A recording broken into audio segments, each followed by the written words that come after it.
এমন পড়া দিবা যাতে গলা ভাঙে যায়, এতক্ষণ ধরে লিখবা যাতে আঙ্গুল ব্যথা করে, এতক্ষণ চেয়ারে বসে থাকবা যাতে কোমর ব্যথা করে।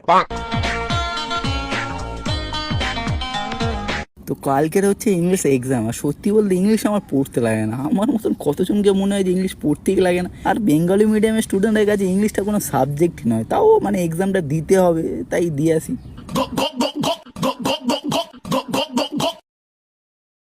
আজকে আর চা খেতে খেতে প্রেমের বাণী দিলাম না, আজকে ডাইরেক্ট কল করে প্রেম করা শুরু করে দিলাম। সবসময় কি প্রেমের বাণী দেওয়া যায় বলো তো? আগের দিন লুকটাও দেখানো হয়নি যে কেমন লাগে আমাকে ড্রেস আপ করলে, তো দেখিয়ে দিলাম, দেখো সব দেখে নাও। তো ভাই আমার চলে এসেছে, এবার আমরা দুজন যুদ্ধের জন্য বেরিয়ে পড়বো। তো এক্সামের যুদ্ধ থেকে তার আগে ভাই মোর প্রেমের যুদ্ধটাকে মেটাবে। আগের দিন ভাইয়ের গার্লফ্রেন্ড অভিমান করেছে, তো সেটাকে মেটানোর জন্য ভাই ডেরি মিল্ক কিনেছে। মাশাল্লাহ মাশাল্লাহ, খুব ভালো। আর আমরা যাচ্ছি যুদ্ধের জন্য, আর যুদ্ধের জন্য যাওয়ার সময়